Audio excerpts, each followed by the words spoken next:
I love you,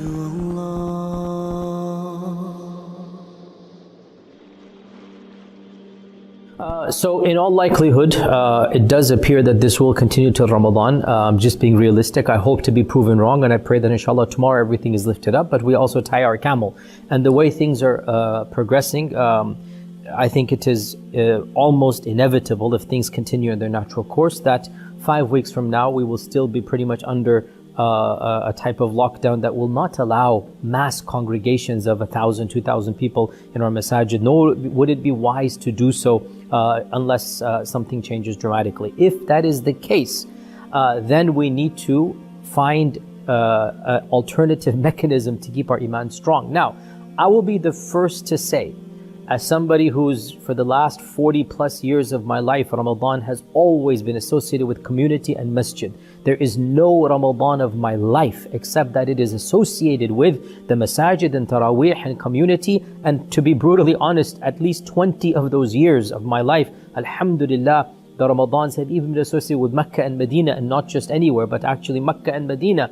For so many years of my life, they're associated with that. So the concept of having a Ramadan without the masjid and without community and without the jama'ah of people, it is alien to my cultural upbringing.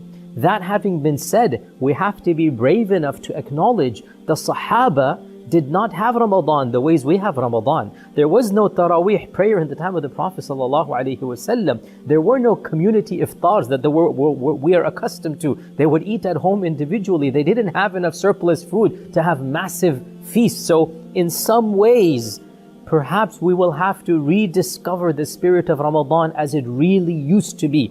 And now me and you, we are so weak that we needed the community to help us. Let's be honest here. To pray behind a qari of the Quran, to pray behind, in the haram, Sheikh Ali Hudayfi, or Sheikh, when I was growing up, Sheikh Jabir, we used to pray Ali Jabir, in Medina, Sheikh Thubayti, when I was there. Subhanallah, it's a different world, right?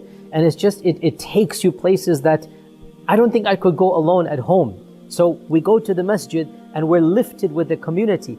But the Sahaba themselves, they never prayed Taraweeh, by and large, other than 2 nights as we know. They never prayed Taraweeh in the time of the Prophet ﷺ in community. They would pray Isha, and then they would come home, and then they would pray Qiyamul Layl on their own. So we will have to rediscover the original spirit of Ramadan, and that is simplicity. Guys, let's be honest here. We all want those fancy iftars laid out. Well then, let this be the Ramadan that we have a simple iftar. Let this be the Ramadan we actually not gain weight, because we gain weight in most Ramadans. Let this be the Ramadan we will be healthy, all of us. Sit down with the family and say, okay, let's cut back all those samosas. I know you're going to kill me after this, but hey, let's try our best to have a healthy Ramadan. Then tell your families, let's come together. Families only, right? Not nobody from outside the house. Families only. Every night, let's do something. Let's do a Quran circle. Let's do Isha together.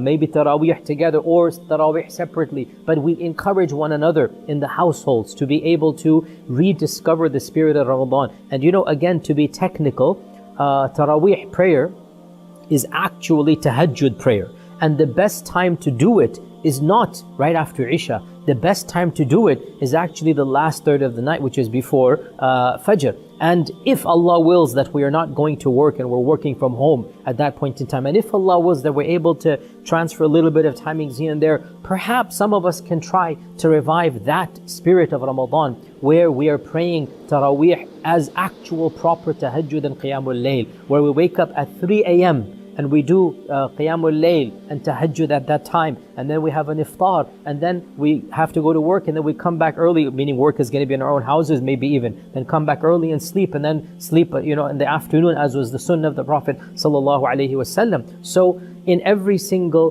disaster and calamity, the believer finds the positives and finds the good. Perhaps in this Ramadan we will rediscover, and believe me, I say this with a smile on my face, and Allah knows I cannot even imagine, because I've never lived it in my life. I've never lived a Ramadan without community and jama'ah and masjid. I've never lived it. This might be the first Ramadan. If it is, then I put my trust in Allah subhanahu wa ta'ala that Allah Azza wa Jal will bring us through that Ramadan. He's going to guide us through that Ramadan. He's going to make that Ramadan, maybe even inshallah the best Ramadan we've ever had. And then inshallah we hope next year when we get the community back and when we get the Ramadan and the Jama'ah back, we will then truly appreciate it. You know, subhanAllah, we take things for granted. How we would complain and grumble and moan about, you know, the parkings and about the, you know, the uncle next to you that's belching away after eating that heavy iftar and whatnot. And now we're wanting, how we wish we can have that, you know, back. And now Allah musta'an. So perhaps we might even appreciate the blessings that we took for granted after this Ramadan. And Allah Azza wa Jal knows best.